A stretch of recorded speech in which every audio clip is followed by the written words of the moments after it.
But why, some say, the moon? Why choose this as our goal? And they may well ask, why climb the highest mountain? Why, 35 years ago, fly the Atlantic? We choose to go to the moon. We choose to go to the moon in this decade and do the other thing. Not because they are easy, but because they are hard. Because that goal will serve to organize and measure the best of our energies and skills. Because that challenge is one that we're willing to accept, one we are unwilling to postpone, and one we intend to win. We choose to go to the moon. Good morning and welcome to World Blockchain Roundtable. This is episode 106, Den.Social, from concept to present day. I am your host, John Branch, and I'd like to introduce everybody else joining us today. As always, we've got AKA Distant AKA Dave joining us. We've got Greg from Rivet. We've got Joe Rogan, Joe Dragon. Joe Dragon from Dragon Chain. And we have Litecoin Lisa joining us as well. How's everybody doing today? Great. Just all right, peachy. my friend. Just peachy. I haven't heard that phrase in a long time. I like it. Nice. Great. So a little business from last week to clear up. Last week, we distributed tokens. Each host is going to receive 80 lot. Each top rate contributor is going to receive 100 lot. Last week's theme was insurance for the mobile generation. It was a hot episode. Go check it out. It was great. That was nominated by Juicy J, and he'll receive 100 lot for that. As a reminder, these ownership tokens come with perpetual passive income, free edits, and governance votes. Like I said before, the theme of the week is Den.Social, from concept to present day and beyond. And beyond. So that's important. And this was suggested by I Am for I Am. And let's jump into that first question, because we got a lot of great questions today. So I want to make sure we can get to a good amount of them. So here's our first one. Rock and roll. Oh yeah.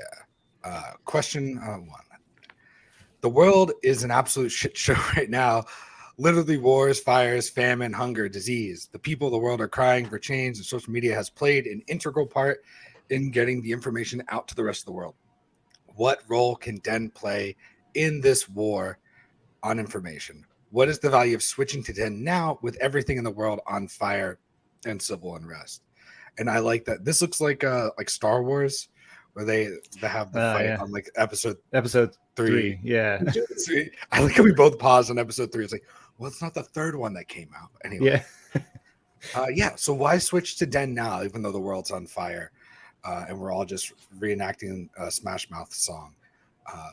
Dave, as always, you want to kick this one off for us? Yeah, sure. You know how much I love Den. It's one of my favorite things to talk about anyway. I think social media is part of why the world's on fire in the first place. So there's a lot of room to learn from what's been done in the past and improve on it from the ground up. And Den is, from the ground up, a way to do social media better in a way that's more fair and more equitable. And there's a lot of reasons that the world's gone to shit, and this is just one part of it. But part of that is, I think decentralization as a concept in general, it does a lot to bring equity back to the little guy and to communities that have been exploited. And it may seem a little vague or unclear on how that's done, but we've talked about it here before. Monetizing information in the way that I'll call them legacy social media platforms do, whether it be Facebook or Twitter or whoever, Instagram, I guess also Facebook. But this is a way to let everybody control their own data, let everybody participate in a system, be rewarded for that participation, and spread out the responsibility and the sometimes necessary censorship too, to allow people to censor their own communities themselves and build the world that they want to be involved with, instead of just leaving that up to a room full of people to decide for them. So there's a whole bunch of little things all smushed into one answer, I guess. I love it. Great. Greg, what do you think about? I would say two things, doubling on what Dave just said. You get to build this place yourself, right? We literally will be having a call this afternoon that anybody who's listening to this can also join. And you can posit ideas about how this thing should evolve, and it will, in fact, evolve that way if your ideas are good, right? So, one of the best ways to get rid of a bad idea is to build a better one, and one of the best ways to have a great idea is to have lots of ideas. So, like, more people coming over now, more ideas, better platform, right? Second thing is we all need a place to get away from the insanity. And the people here on Den tend to be more thoughtful, tend to be more creative, tend to be more engaged with sort of a post-conflict way of looking at the world. They're already trying to build a parallel society alongside the screwed up one. So you can come here and kind of get your sanity back. Yeah, absolutely. Come here and get your sanity back. And I think that's part of the part of Den is social behavior and getting people to do things that give the response that you want. So we can reward good behavior and then punish somehow behavior that's not what we want. Right. And if you just need to take a deep breath from waging war on Twitter, come over to Den and talk to people that want to talk, because it's neat. You remember the internet like it used to be as opposed to like it is. So Lisa, why should people join Den? So I have a mighty lair that I'm proud to own, and part of my motivation for doing that was having a place for my community to come and for them to be able to be rewarded and have that exchange for participating. So like when I'm on YouTube, I can get some slight monetization. Don't go bragging. I'm not even buying anybody dinner with that, but there are opportunities for monetization for content creators on YouTube. But my community doesn't really benefit from that. And so I loved that when I come to Den, we all can benefit together. And, it is that more healthy, that free market where we're exchanging energy with each other in a really healthy way, peer to peer. And I also like the fact, we talk about how our history has been exploited for so long, and a lot of the tools. And one of the ways you can help fight against that is by, putting things on the blockchain using Den.Social for that, and cataloging history. They have several layers, different categories, and we can preserve history in that way and stop repeating these same mistakes in the future. So, Joe, do you have any thoughts on this at all? Just like any ideas? It's funny. See, I've looked. I mean, when this popped up, I was like, you know what? I've not looked at that white paper for a long while, right? So I pull up, and in the top, very beginning, there's a problem statement, and it talks in a very general form, with trying not to offend, about what essentially was happening. And this has been happening for years now, but you can see multiple times on Reddit, political, and even in crypto, where there were massive amounts of what was definitely censorship in order to manipulate either a market or political light, the reality of the world, right? If you didn't want, there are several theories about who's behind a lot of that and why, but Reddit has had that problem. Obviously, everybody knows Facebook has had massive problems with censorship and other things. And Twitter the same way. And on Reddit, there were even instances, and I've mentioned this before, but it still kind of blows my mind, that you had the CEO of Reddit actually go in and modify posts in the database to make it look like someone said something they didn't really say in order to embarrass them. And I'm like, that's pretty freaking nuts, is it not? And anyway, a lot of what we did was like, well, okay, we're Dragon Chain, and we can scale these things. So we we can literally put all of these events on chain. We can let people prove that these things are happening. In the very least, here's what the content that I said, and I can prove that's what I said, and make it so that reality can be more transparent. And on top of that, then to also, what are the goals? Effectively, we need a place that is as free speech focused or free speech able as possible, without it being a cesspool. You go on 4chan and it is beautiful and ugly, right? I mean, it is amazing so that you can get the reality, or at least some version of reality, and yet you're gonna have to wade through a lot of horrible other things, right? Because for the same reason, the people that don't want you to see that truth are going to show you a whole bunch of really nasty stuff, right? Or very untrue stuff. And so Right. We wanted Sprinkle the something- diamonds into the Yeah. into the dung heap because they want to scare everyone away who isn't ready to stare at the yeah, truth. there's a lot of well, I mean, there are intel orgs that literally go on there to manipulate and make people, to make the people who are seeking truth look bad by Right. posting other stuff.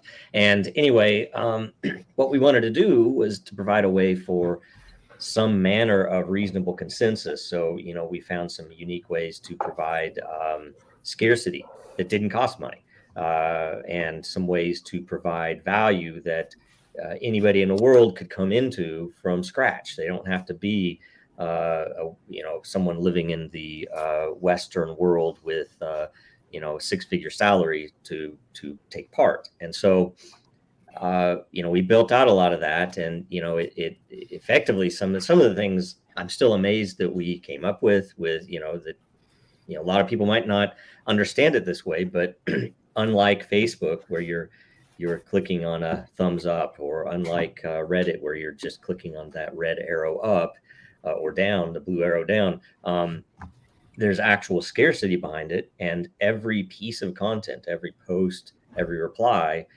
has its own prediction market behind it, to basically say people are going to apply the scarcity that they have based upon their interactions with the system to this piece of content, and saying, I'm going to bet that this is going to be considered as bad content by this community, or good content inside of this community, which is, interested in whatever subject. And it really works. And it's crazy. And, sometimes some of the things that came out of it, we didn't even quite recognize as something that, would come out of it as a byproduct. But things like the fact that you don't have to have paid moderators, even though it's totally free and open, anybody can post whatever they want. We have nowhere that there are paid moderators, because essentially there are enough tools to let the consensus push that stuff down or out or get it blocked or whatever else without any work on our part. So, how does it apply? I mean, in the very least, it's a place for people to go and talk with people about rational things, and a place that they can actually get their content out there. Even if it's hated by that community, it's still going to be there, and you can still share it, and there's proof behind it. Every action's on chain. So, and it's a good thing to prove that it's possible, right? Because there are a lot of things that we want to keep building, we haven't gotten to build yet. So, anyway.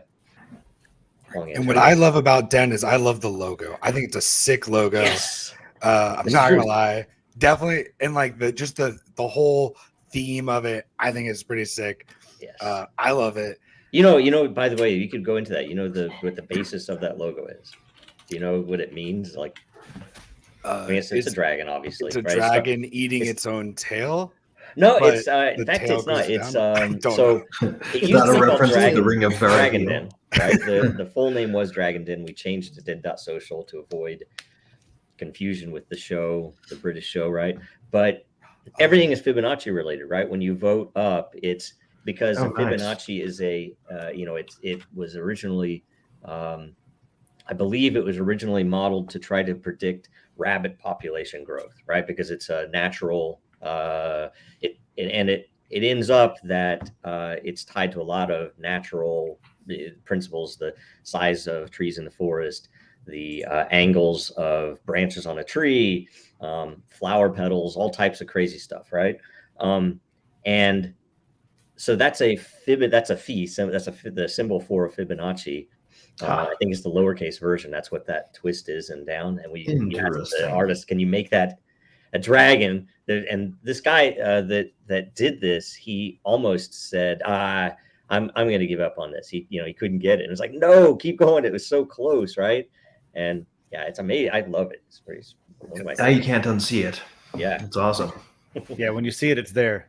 Yeah. And it is cool to see it applied when you start using Den. You start noticing like, oh, whenever I slide the slider, everything bumps up in a Fibonacci sequence. It's exponentially more expensive the further you apply stuff. So you got to start meaning it. The more you go over, the more you have to mean it, kind of thing. It's a better way. A lot of stuff like even exponential back off in networking. I've thought, and Dragon Chain applies a lot of these principles too. That a Fibonacci back off is much better than exponential because it's more natural. It's a much more natural curve. It doesn't go quite as fast, but it does go very fast compared to a linear. Like if you're voting with arrows, like before you could even a slider, you had to click the arrow button up, and it would be annoying. It's like, oh, I want 1,000. You wouldn't be able to bet 1,000 on something by clicking 1,000 times. It'd be stupid. So we made it a Fibonacci, so you could click it like 8 times and you'd be up there, right? That's pretty cool, man. And I think it's a really good way an effective way to allow people who disagreed to interact in an organized way. Joe mentioned 4chan earlier, and that is a legacy in itself. It's been around forever, and like it's a mess. It's interesting because you typically find things there first if you're willing to make your eyes bleed for a while. It's like a little bit like Mos Eisley, I like that ad. Right? I like that ad for Den. Come to Den. We won't make your eyes bleed. Yeah, good tagline. But it's a way to directly organize your own community the way that you want it to be organized, and the different layers on Den, can be almost like not to go like down a rabbit hole, I guess, but it's almost like if you think about multiverses and different realities. Information can exist and you interpret it how you want.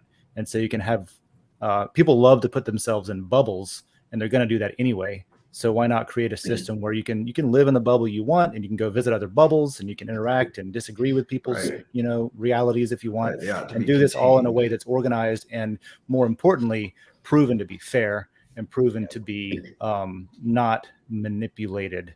Or at least if it is ever manipulated, it can be proven that it was. And there's by the way, that's something important to mention because I noticed early on that the different social media platforms were taking slightly different approaches to the censorship they were doing.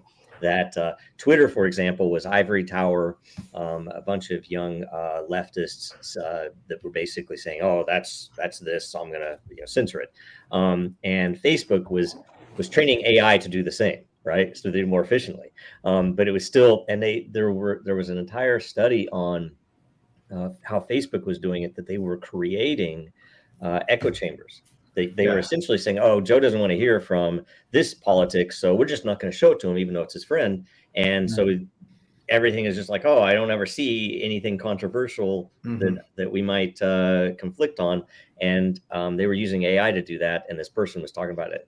It was probably not good for society to start separating people like that. And so, so a lot of what we were doing, the points of separation. And I think that's why, because when we say it's a behavior marketplace, it is essentially an AI tool, but it is an AI tool that leverages human minds to do this. It's crowdsourced. Yeah. So, and that's how all the consensus is built. And I think that's why I think you have less echo chambers. I mean, you had to have, subject-based layers on purpose, but we do have people who disagree with each other, but for whatever reason, they tend to be less toxic.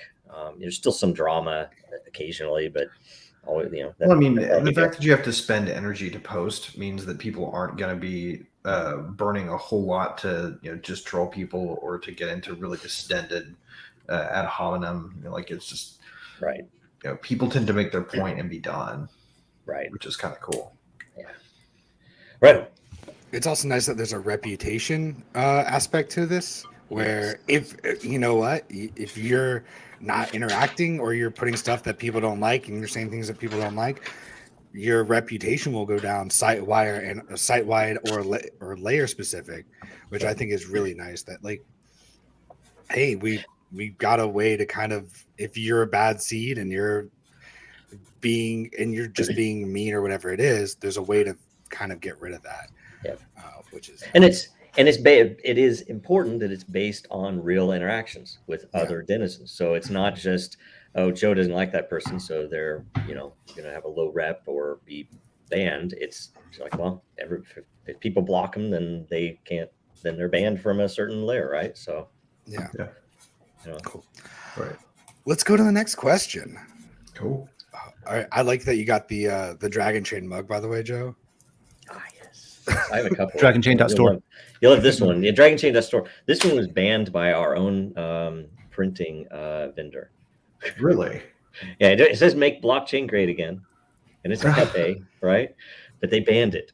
Really? Yeah. That's really funny. What'd you name that dragon? What'd you call him? It's JoJo, yeah. Oh, I thought you called him Put him on a Pepe. list, man. No, it is JoJo as It's a JoJo Pepe hybrid series. right? We have one Oh, where there's a okay. Bernie Sanders one, there's a Trump one, there's Oh, okay, I see. yeah, there are a whole bunch of different JoJos. So yeah, Great. Yeah. No sense of humor at your printer. I guess somebody they're probably funded by BlackRock or something. I don't know. So here we are with I Am for AM's question. Breaking news: SEC drops a case.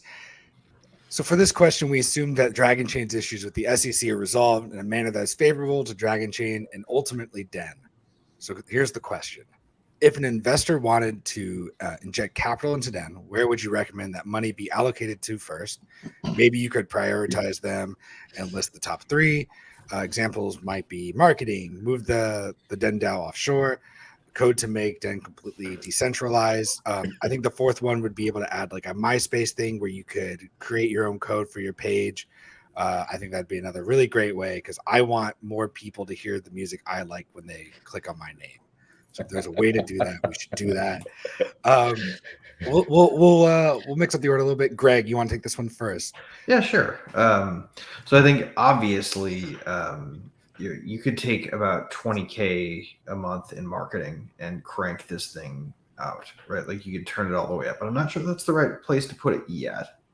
I think that probably would pour it all into development resources so that more ideas could get done right out of the gate. And that's because there are so many ideas, and I think we'll probably get to talk about them that do need to get done. Like for me, I would love to see 1.5 million different things show up here that I love about other platforms that this can hybridize in, that sort of just kind of belong here natively, but just aren't here natively because the resources aren't there yet. An example might be like why not have layers that are customized to content type, right? Such that you could have video-based layers that start with a video player, or image-based layers that have widescreen images as the default. Like these are things that would require developer resources to do, and I think that's really where the money would need to go. But that said, when people feel like it's ready to turn up the volume and to really bring people in, I'll probably spend some of it on probably making a couple custom deals with folks to come over and do some specific unique layers, some big content creators that people know that have big communities, so we could drag them in, right? Drag them in, sort of making a slant pun there. And then, like I said, $20K a month to pour on the growth marketing. Just blast it out there on every channel. Great. Lisa, what would you do if, or what do you think Den should do? I'd just defer to Greg, I think. But also, I'm some of the things I miss from Dragon Chain, I guess I could say, because I'm not real technical. But I really wish that we had a streaming option and a better chat option, live chat option. Those are the two things, because that's kind of my wheelhouse for my community. So those would be two of my goals. Great. So I guess development, like Greg said. All right. And Joe, it's up to you. You can't say give the money to the CEO. You can't say that either. What's CEO? Yeah, there's not a CEO. Is the crazy thing. Well, that's I think why we you should. can't say it. We That's should why have you a. can't say it. We should have an elected official or something, though. We should elect someone to be the front man. But either way, ultimately, even right now, it would be a decision at Den.Social, right? So it would have to be, money comes in.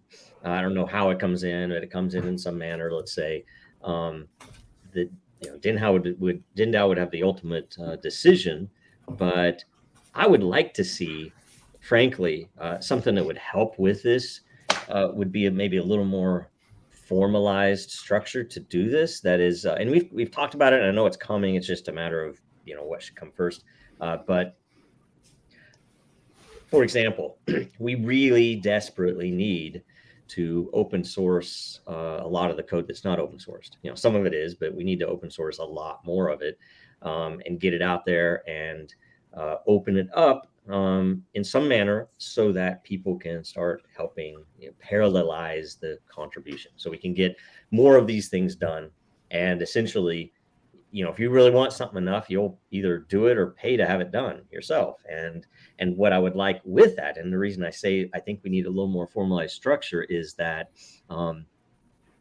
that imagine if you wanted to do build some particular feature. It would be amazing if it was essentially competitive. That, I don't know if it would be driven by Den.Social saying we need these things, or if it would be driven by someone on the outside saying I think you need these things that you probably don't know about. It doesn't matter. We need some way for them to monetize that development. That is, they're developing something, they should probably get a cut of the mining, or a cut of, if we have funding, whatever else, from out of bounties or otherwise. Right. And especially if it was metrics based, if there's a way to say, hey, we didn't know we needed this, but obviously we brought in 1 million new people. It should get something for that, and that would drive then more devs in. And you could do like Bitcoin is, grants and a hackathon, right? Exactly. Like a major Exactly event. that. Yeah. Well, and we have, for instance, we have more than just matter mining. You could put up a pool in matter mining and say, okay, it's going to have a half-life, so you're going to put this in, but the difficulty will be in deciding how much is this worth versus that. And if it's from Den.Social, it could be marked that way. Oh, that's valuable. Let's put this much on it. But the more you could tie it to something like adoption or use, or some other quality factor, the more valuable it would be, because then the people who bring the code that delivers the most will get the most rewards. But we also have founders lot that we have talked about in the past. We've already put in one infrastructure for I can't remember what we're calling them, but they're essentially where you can become a founder if you get nominated and voted in. And it's already happened with a few people, so they have a vote even in that Den.Social vote. But it could also be rewarded for contribution. It could even be brought in where somebody wants to put some real funding behind this project. They could become a founder in that way. And there is already something at the end of the white paper, and it's very described in a very high level way, because it's up to Den.Social to institute it. But it is essentially to set up a pool that would be effectively 10 or 20% of the ownership of the Den.Social founders lot vote, that would be given to I guess what you call exemplary content creators. That so essentially to attract people in that already have big followings. They already have established networks that could come in and bring those people in. And the reason it would matter is because they'd be getting real value. It wouldn't be like going to I'm going to move my content to YouTube, where I'm going to get a cut of the advertising revenue. It doesn't, that I'll actually own something over here, right? And so it would be, I think the initial vision, at least, was that you'd have to be over a certain threshold, and or have some approval from Den.DAO to approach this, but you would be competing over 5 or 10 years for that pool of founders lot, right? Yeah. So anyway, cool stuff. I love it. It sounds like communism. It's great. No. But the good parts of it. All right. I love it. That sounds great. Dave, what do you think? What would you take this money and put it into? Sure. Yeah. But that reminded me of something I thought of like a few weeks back. A capitalist, a communist, and a socialist walk into a bar. They all agree on decentralized infrastructure. Because I was thinking about that. I was like, man, this whole decentralization thing could apply to whatever your thing is, whatever you think is the best thing. It kind of still works. Disagreements between sides tend to dissolve when you start there's talking not, about decentralizing. There's not very many things right to exit. Yeah, there's not very many things that do cross all those boundaries. But yeah, on to the question though. I personally have learned so much just from Den and initially from Dragon Chain. I came in, I found Dragon Chain as a Bitcoiner, and I thought it was really, really interesting how they were using Bitcoin. And it taught me a lot about all of the non-money focused ways that Bitcoin could be applied that are not being either talked about a lot, or maybe they're just not as exciting, so they don't make their ways into or the conversations actively, or because somebody wants to stuff them all into one basket. Gensler, right? Yeah. So then so at first Den was like, oh, this is neat. This is a demonstration of one way to do some of that. And the more that I got involved with Den, the more I understood about what Joe means when he says it's a content marketplace. That took me a little while to wrap my head around. But more importantly, and more to the question, I've learned and we've learned so much about, how we thought things might work versus how things really work with Den. And so what I would want to put resources towards is developing based on what we've discovered and what we've learned about how things do and will work in the future. One of the things, since the questions posed around, sort of the stick in the mud that is the SEC right now, one of the ways to interpret what they're doing is slowing things down. They're basically saying, stop building because, we don't like it. Yeah, more or less. So right now, I don't know how else to interpret that, and being somebody who's a little timid, I've admitted in the past that I'm a little timid and afraid of my government sometimes. So I've got a laundry list of things that I would love to implement, but I don't know what like the powers that be want me to do. And I hate like sort of bowing to that, but at the same time, there's a lot that I'm just waiting until this headline that is in the question hits. And once it does, we can do things that are amazing and that are brand new. Raise your hand if you want to be able to mint NFTs on Dragon Chain. That is what I was going to say. One of the things, Right. One of the things with Den specifically is there's a lot of quality of life stuff that could be implemented really quickly. If you had, for example, resources and dev resources to focus on, one of those would be minting your own lot. Right? If you're in a business layer, which is one of the types of layers, currently you got to contact support and you got to say, all right, here's the lot that I need for the week for my rewards, for my reward program. There's not like a really easy interface for you to go in there, automate it and do it yourself. So a lot of these quality of life things that are, frankly, people just expect things to be easier today than they ever have before. Things have been simplified to the point where we really do have to have an easy button for every single thing. And that's our problem to implement, right? So that's one of the things that resources could be spent on, and that would help a lot bringing people in. Things like what Lisa said about streaming video support natively, preferably using decentralized technology. It doesn't have to be crypto.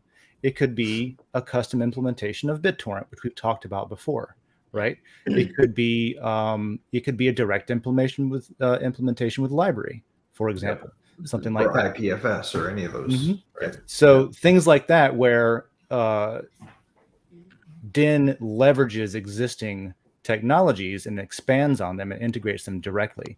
It doesn't have to be from the ground up developed. it has to be customized a little bit and plugged in, which is you can do so much that way, right? Mm-hmm. You can take a little bit of resources and you can make it go way farther than if you were building, for example, a monolithic like Facebook from the ground. No, you can imagine the flexibility to plug in little Yeah. pieces and bits that you want for your layer. Could really turn it into a sort of build your own personal metaverse kind of situation, right? Where, I mean, how it could literally a metaverse. You could literally have a layer be a 3D world if you wanted to have it be like and that. it's already the beauty is it's already designed to do it. We just haven't built an interface to do it. That Den itself has already used the functionality wherein things like the smart tags are a smart contract based integration. So theoretically, if you had a layer that you wanted some custom integration with your other systems or other networks or other tokens, you could easily do that. But right now we don't. We haven't had the bandwidth to open up the APIs to make it very. That's what I was going to say next, actually, Joe, is the APIs themselves. The thing is, technically, you don't have to open source anything right now. All we really have to do is, because of the way that Den is designed, the Den website that you go to, it already communicates with the Den blockchain and back end via API. And so with a little bit of work, documented and published. Yeah, with a little bit of work, we document the API system, right? We publish that, and we offer a way. The only other thing is that we would need to have a system to apply to use the authentication system that we just recently implemented. We moved to a different auth system that's much better, and we would need basically people to apply to that. Den.DAO would approve. Okay, this developer gets to use where auth I pour system. the money, man. And then anybody could make a website that is Den.Social, and it's their version of Den, and they could use the existing thing. For example, we don't have, like, if development, if you want to treat Den.Social as it is today as a what do they call it when they release a new graphics card or something? It's like a baseline, or it's like a reference, right? It's like a reference implementation. Gotcha. Yeah, reference implementation. But what Den is capable of, what the Den system is really capable of, if you were to just write your own website to interface with it, you could use it in any way you want. You could develop your own. There was a conversation this week on Super Happy with the AMA section about sublayers, for example, and you could implement that realistically if you wanted to. If we had a published API system with the ability to use our auth system, you could write your own Den, and in that you could implement sublayers, because you could literally just use tags to filter content and then offer them as preset tags. You don't have to present them that way, but under the hood you do it that way, and then boom, you got sublayers, things like that. And that's huge because that with the changes coming to Reddit, like there's this huge gap now where like the whole Apollo client is dying because they made it so that it costs so much to access the Reddit API. Yeah, Reddit's interesting because there's a lot that Reddit could do, and in fact, Den, they had a while back, they had what they called at the time, they had like a contest, like, who can implement Reddit using Ethereum at scale the best. Right. And so there was an extensive application or submission to that contest, but they didn't actually go through and consider any of them. They already had their favorite people. Oh, I know. They didn't even. You know what I mean? So it's like it was like this too. And they wanted to tokenize the either cryptocurrency or Bitcoin subreddit, right? They wanted it, or some subset. Yeah. They just wanted all the badges to be tokens. We gave them a proposal that they could have implemented within weeks. That would have gotten every vote, every post, every reply, every action on Reddit would have been on chain, and they would have been able to scale it. And it would have, I think we said that, the cost was absurdly low.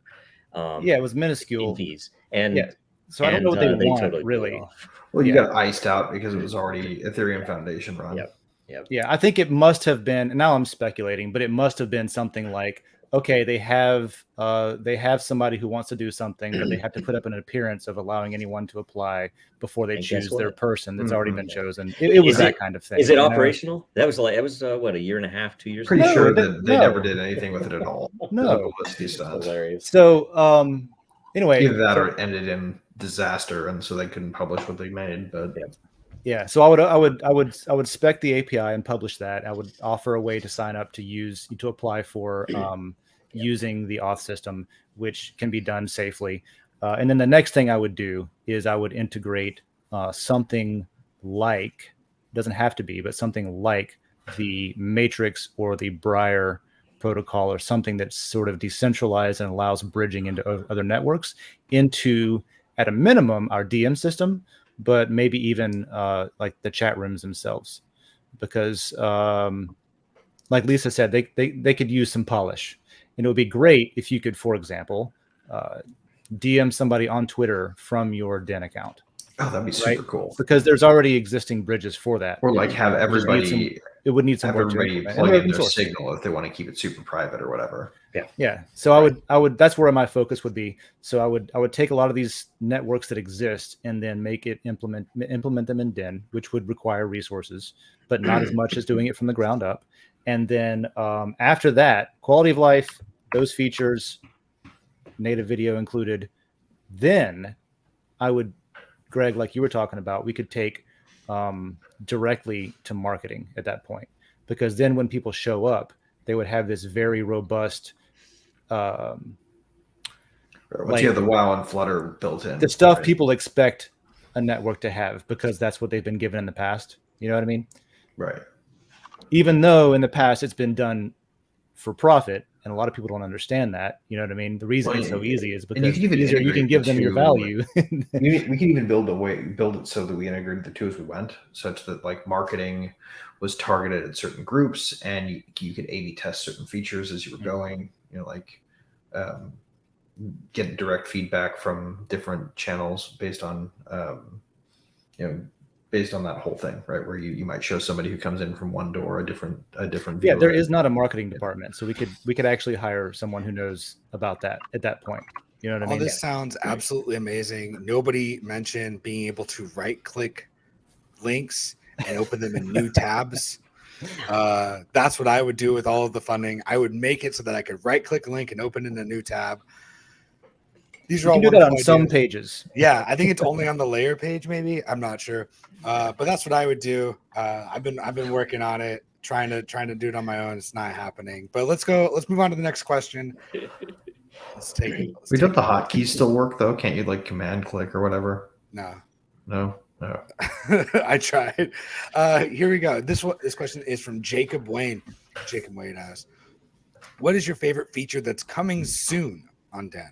This can include anything we've all discussed for possible features, cross posting, leaderboard, etc., or it can include something more obscure that maybe you or someone else has talked about but hasn't added to the new feature GI yet. Hopefully that makes sense. I'm excited for the right click, being able to open a new tab. I got a feeling that's just gonna pop up one day, and I'll be super happy. But yeah, Lisa, is there anything that's coming up that you know about? Do we have a list of coming soon? I haven't kept up. I know I remember the conversation about the leaderboard thing, and I thought that was really cool. Yeah. So I'm gonna defer to that, I guess, but I would love to see a list of coming soon. Awesome.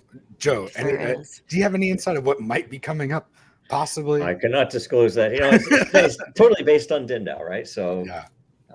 No, but things that we have talked about that I think might even be approved, or at least we have gone through all of everything we need. Probably my and this is for multiple reasons. The reason I want this most, even though it's not the sexiest thing in the world, would be the behavior-based lot rewards. So right now, lot rewards are just proportional by how much lot you hold. So if a layer is doing really well, then you generate matter based upon the lot you hold. And so the funny thing is it's kind of shooting myself in the foot because I'm not able to participate in all the layers that I hold lot in. But I think it would be radically more valuable and would even drive someone like me to say, oh, okay, I need to focus. Where should I be contributing? that essentially the more things you do in that community that you hold ownership in, the more you are going to be rewarded. And the reason that the biggest reason I really wanted is that essentially a small holder, someone who was, let's say, tipped by someone like me for producing like really good content in a layer, could exponentially increase their rewards by participating in that layer. Because nobody, maybe all the rest of the owners have kind of, dried out, or it's like, they moved on to something else. It's just a really cool thing where it's just more of a meritocracy thing. So anyway. Great. Dave, anything that you're excited for that's coming up? Yeah. What Joe just talked about is really important to well, for a lot of reasons. I won't expand on it, but I'll say yes, that, and also what we talked about with opening up the API. That's something we're going to be talking about today later. We haven't really officially discussed that at a Den.DAO call, I think, at least not too thoroughly. So I'll be interested to see what we come up with today on how soon we might want to do that, if we want to do that kind of thing. But I really think that that's one thing that is, it just lets other people do what they want more directly, which is cool. But other than those things, something that is on, there is sort of a, you could call it a roadmap. It's just a list of priorities that exists if you dig through the governance section on Den. One of the things on there is internal market features. For example, right now you can tip each other and you can do what you want peer-to-peer as humans, at your own coordination and risk and all that stuff. But it's cumbersome and it's not as clean as it could be. So some way for people to be able to swap lot. I've got too much of this layer. I want some more of that. I thought I was going to be into this subject, but I'm not digging it. I want out. Who wants in? Give me some of your layer for this layer. That kind of thing seems pretty cool, right? Just to let people be more fluid about where they focus their ownership, especially if, with what Joe talked about, where maybe if you're not so active in a particular layer, you stop being rewarded for those lot that you do hold. And if you don't have any plans of becoming active, maybe then you can give that to somebody who is going to be more healthy for that environment. So that's all stuff that a dedicated or a built-in marketplace system could handle. And you could even do that, like I said, if we had the API documented and published, you could probably on the front end do all of that yourself to an extent. So I think that would be one of those three things. Anyway. It's a really awesome one. All right, Greg, what would you what do you hope's coming soon? To dovetail on that, I have to bring back and harp on for a moment the ability to just mint arbitrary NFTs. Like, it'd be really cool if you could turn turn a post that you particularly liked into an NFT that you could then exchange on the marketplace. Give somebody for instance, you publish a song that's your own original composition. You could grant somebody a license in it of your choosing by transferring them an NFT in that post, right? That would be super cool. Yeah, the marketplace idea would be necessary though for that to work without having to port it over to ETH or like put it on OpenSea or whatever and just send it over to that whole thing. Well, and then the other piece that I think would be really exciting, and this is probably the biggest one for me, is a treasury management system for layers, such that they can have their own individual treasuries that they manage by vote, so that you can have true full DAO experience without having to go to an external wallet.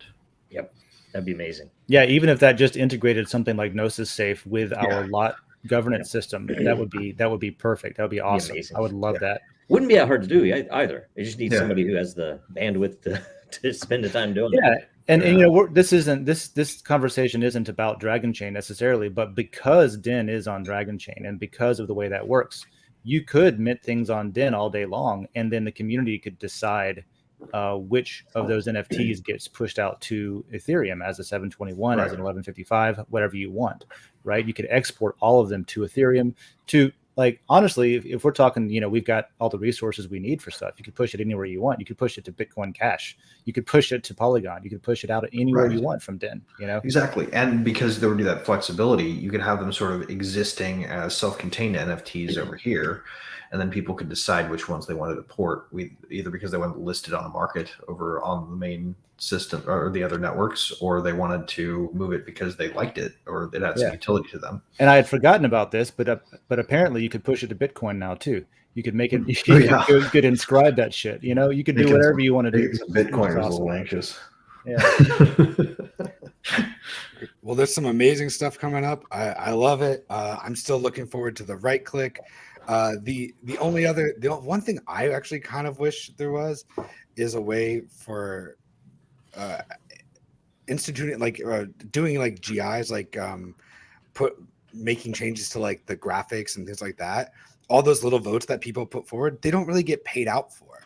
And that's like a lot of work, is coming up with those GIs and proposing all those things, sitting there waiting for it to happen. And yeah, I think that'd be cool if there was a way to do that. The only way to do that is participation rewards. Yeah. Especially like, and you want to get people to vote on stuff like you get participation rewards for voting. Well, that's common too in other DAOs that are out there. Like, you see that happen where, like, in order to achieve a certain level of reputation, you have to participate in any given number of votes. And it's like a share of reputation that falls if you stop participating. I think something like that would be really cool, just because that's usually where I find myself contributing as well. So I like to find a way to reward myself. Let's go to the next question here. This one's from I Am for I Am. This question is for Litecoin Lisa and Satoshi Sean. So everybody, don't talk. This is only for Lisa. That's it. You two folks are respected YouTubers and social media influencers. You've dabbled in the LBRY, Rumble, and others. You use Twitter and possibly other social media platforms like Telegram. Question: what makes Den unique and special to you? And most importantly, what would you want Den to fix or improve on first? You already touched about that a little bit, Lisa, but tell us again what we could do better for you. Yeah, so what I love about Den is that it is a free market. There's freedom of speech. I don't have to worry about the censorship thing for me and my community. I also love that my community can benefit. So it's just like, when I got into crypto, one of the things I loved about it, I'd been in the nonprofit world for a long time. And even in something as, benevolent as the nonprofit world, when you go to fundraise, all those nonprofits are all fighting for that same dollar. Well, in the crypto world, like, the mindset is different. We're all more together if everyone gets into crypto, because all the energy is put into one place. And so we're stronger together. And I think about that with Den.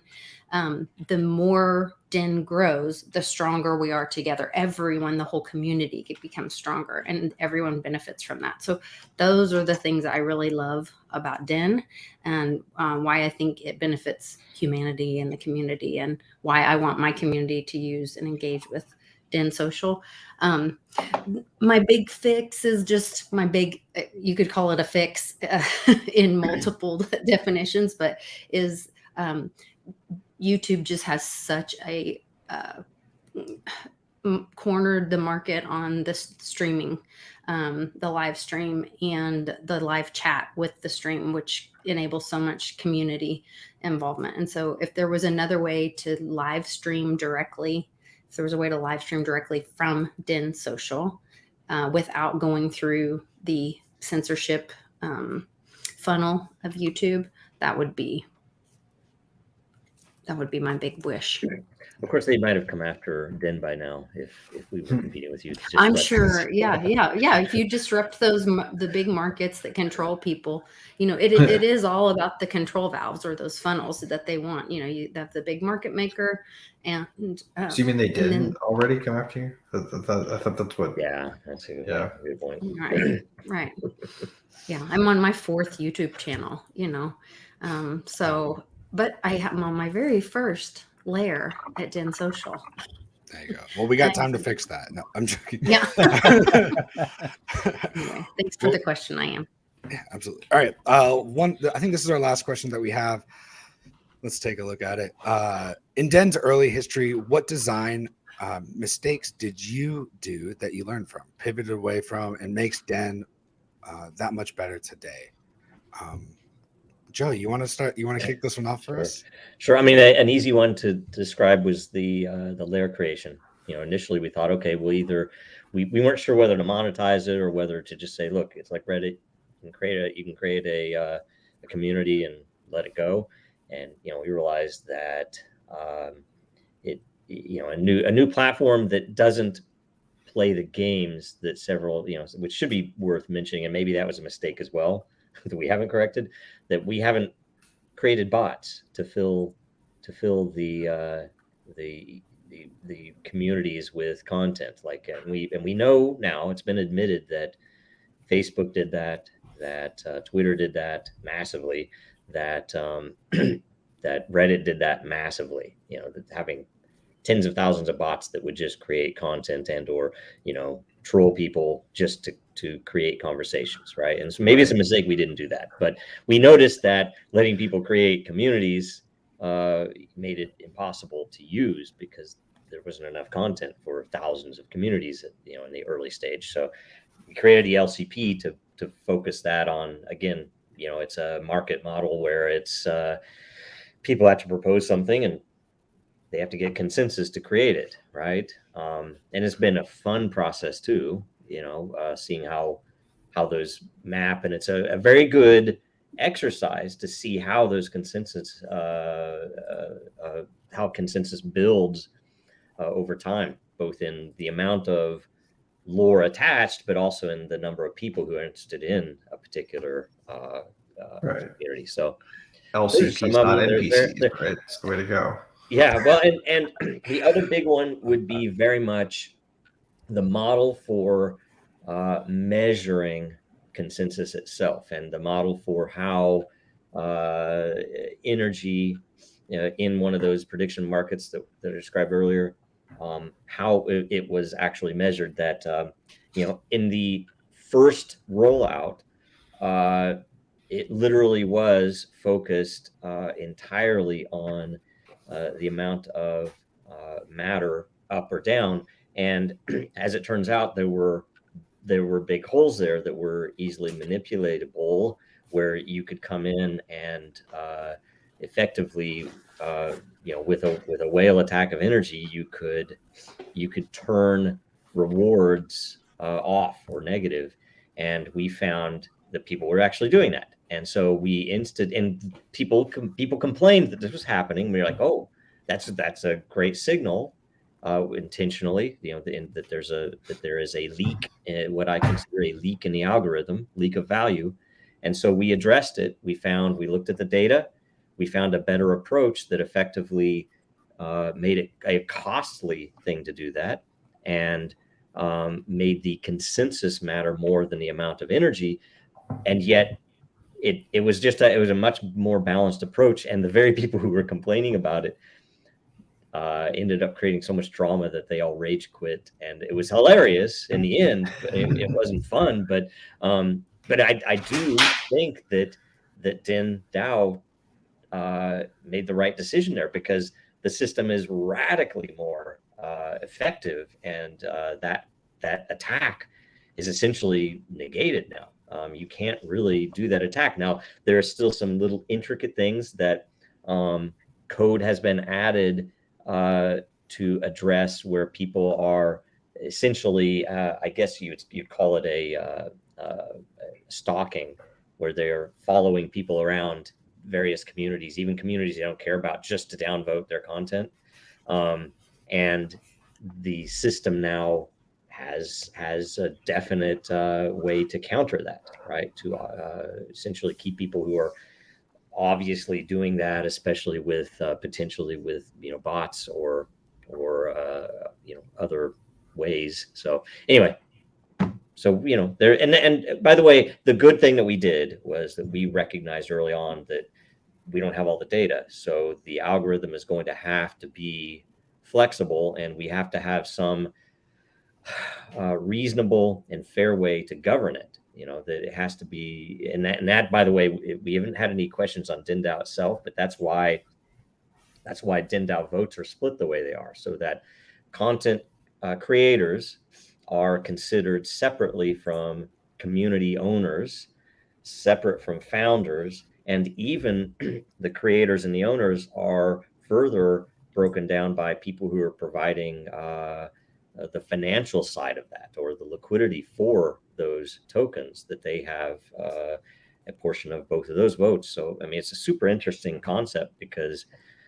you might have people who have fully a financial context viewpoint on the whole thing, that they could group together to create one full vote versus, so essentially the reason we did that is that the content creators and the community owners could essentially band together and outmode fully the founders, which that was addressed because of what's happened with Reddit and various other social networks, where money comes in wanting to essentially steer the project away from what the actual users want, and that this was the counter to that. So because that in the end, like you could look at Dig, what happened to Dig after that happened, it lost all value, right?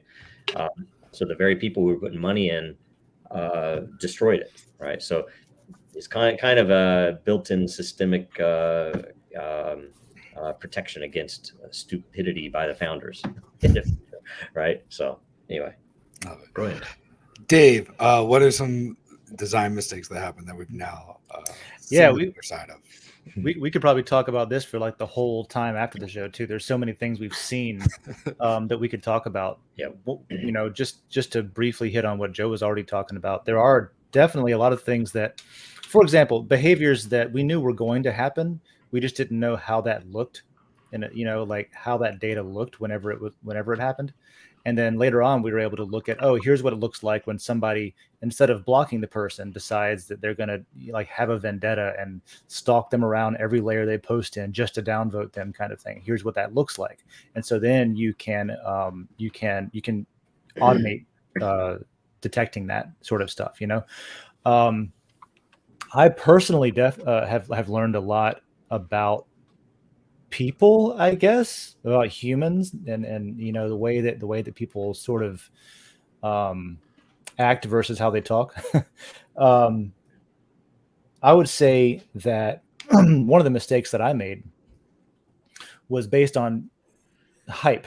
There was a lot of hype, probably at the peak of Den's active user base, was the peak of the crypto hype cycle most recently, before the media or before the press decided that every story was going to be negative and crypto is evil and everybody should be scared of it and people should run away.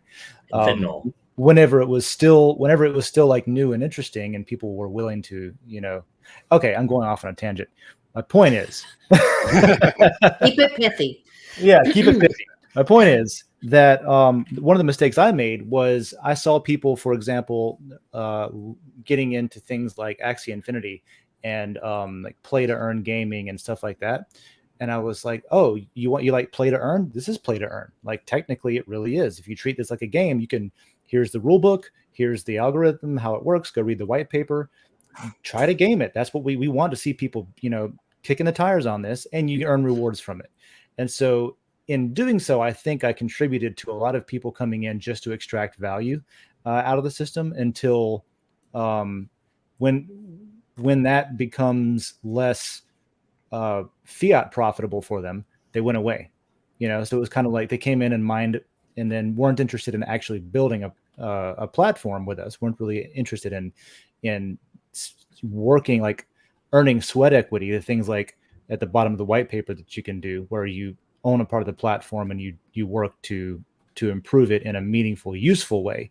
Now those people did go away, and the people that are on Den now want to use Den for like a place to safely communicate and to be able to speak their mind without being censored or attacked, and use the things like the governance system. And that's great. But I consider that a mistake, the way that I really went hard on trying to rope people into Den and pitched it as a play to earn type thing, just because that was so popular. And so, chasing these hype trains would be a mistake that I wouldn't repeat. I don't want to try to be somebody else anymore. But great. Yeah. Greg, anything that you've seen from the early days that have now been changed that you like? Nothing that I could say particularly, because I tend to like to watch the creative process from afar and sort of look at the broad view of it, and I can see the potential.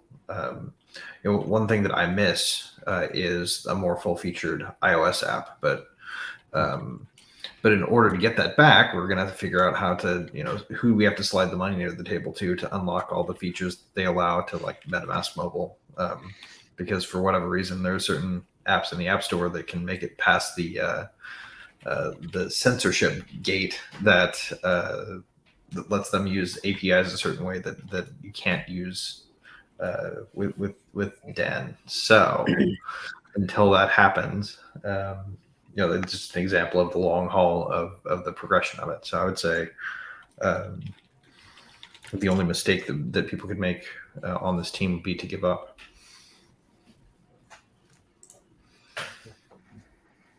Great. And Lisa, anything any improvement? Any I improvements wasn't that you like? around early. So I've just been learning like as we go.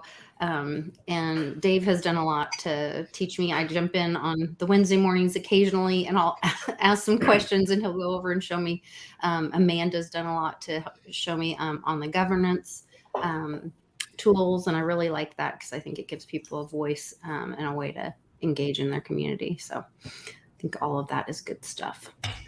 My favorite update so far, Amanda, can you scroll up on the question? Can you just scroll to the very top, or you might have to make your screen a little bit wider. Oh, yeah. No, it's the actual window size. The actual window size of the screen. He wants to see the buttons on the right hand side. Yeah, I do.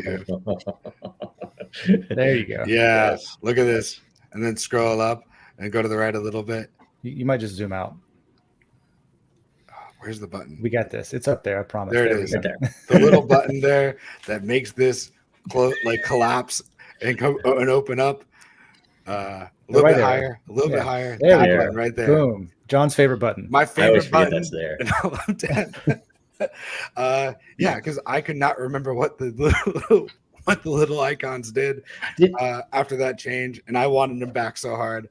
And I'm telling you right now, if you work hard and you bug enough people, somebody will get annoyed with you and do the thing you want them to do. Yes. Even though it's super easy and it took the guy like 10 minutes. You're all wheels. It is your duty to squeak until you get what you want. Yeah. I wish that was sticky, because it's not sticky, right? I think once you change it and then you reload the page, or is it if I log in again, it comes back? Or am I wrong? That needs some testing. I don't know. Oh, it is sticky. Okay, at least a reload does it. I don't know if a new browser will. It'll depend on how you cache your, or you just have your. It's per browser. Yeah, it's per browser. It's everything that's sticky is based on the browser that you're using. So if you were to use a different browser, it would no longer. It isn't on your account. It's on the front end. Yeah, and also if you do like a hard cache clear, you're probably going to get. Yeah, I will say I have learned what all the icons mean, so I now have it collapsed. So we just had to have it there for long. We could have just sent you like we could have sent you an index card with the pictures on it, and you would have been able to just paste it to the side of your monitor, and we would have had to code anything, right? What just mail you a piece of paper? It's so funny. You wanted this. I want to see what they are. It's like, okay, now I know what they are. I don't need to see what they are. That's hilarious.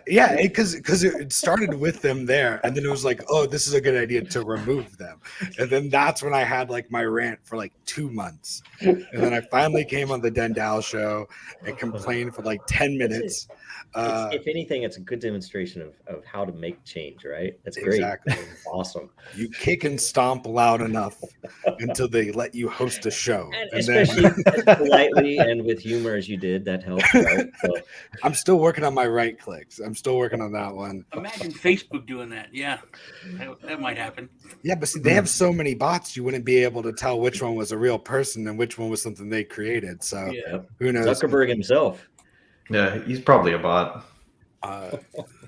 Speaking of which, I don't know how this is a speaking of which, but here it is. Satoshi Sean has now joined us for the last question. Glad to have you here. What is something that was implemented early that we've learned from at Den, and now things are different, such as the labels and having the collapsible labels for the icons. So That is- something like that is or better. cool. I also one thing I want to hit that Dave said is that he used to pitch it really hard as a play to earn, and I used to push Den really really hard back in the day, but it was so customizable, and I would kind of just whatever they wanted, I could kind of hit that thing. You know, whether it's the privacy, whether it's the free speech, whether it's it's a cool platform. I think the anonymous posting was a really cool thing. Oh yeah. That was Inspired. because you can have freedom of speech, but it's still there, and you could be on a trusted den or with your friends, but anyone else could go and see that, screenshot it, or a nefarious person could do it. So if there's something you want to say, but you're just Yeah, great point. a little worried to say it, you can always post it. And there's a trade-off though, because like John's made the point, you don't get paid if you submit a question, and it's anonymous. So, but to have that ability, I think is really cool. Yeah, I mean that's a good point, because I know that there were several things that I've said on Den that I would never say under my account name, because it's too, in this world it's too dangerous, and so it opens up. I mean, freedom of speech I've had some people, even devs, who say I don't like anonymous content. I'm like, well, sometimes there's no way to say something that needs to be said if it isn't anonymous, because people are weird, and the economic is really interesting, because if you own that community and it's all anonymous, then you get a bigger piece of it. It's pretty cool. Anybody who wants to can totally go man. in, by the way, to the anonymous conspiracy theories, and they can cross-reference it to these episodes, and they can totally dox me. I intentionally drop little Easter eggs. But also, for all of human history, when we've done the, people have been scared to just do something up front. Like, hey, man, can you ask your best friend if she likes me, or if she would like me if I'd ask her out? We've always found a way to kind of soften it so it's not direct. And this, I think, the anonymous thing is just the perfect. Yeah, even the simple stuff. Yeah, I hadn't thought about that, but like even the simple stuff. Yeah, it doesn't have to be something that's so massively important. It could just be simple stuff that you don't want to put your name on. I think it was called Hiccup. There was a platform back in the early days of this would have been in the turn of the century, when we were when everything was making tons of money in the startup world. But it lets you tell someone, hey, you need to use deodorant, or something like that, like a coworker. It was an anonymous way to tell somebody something they needed to know. Walmart has that. There was just an article about that. Walmart has something like that for their employees to be able to talk or give feedback about management and whatever. And it's just turned into this big thing where they rag on their bosses and stuff. And I guess it's hilarious to read. Walmart's dirty laundry. They could monetize that on the outbound. That'd be yeah, it's pretty funny. That's awesome. Yep, brilliant. All right. That's good. I will say that everything that I post is under my name. I've never used anonymous once. So come that's at what someone who uses anonymous a lot would say if they didn't want to be found. So you don't know. You don't know. I could be in there messing with the system, trying to get them to implement right clicks as an anonymous person as well. If you find that in there, let me know.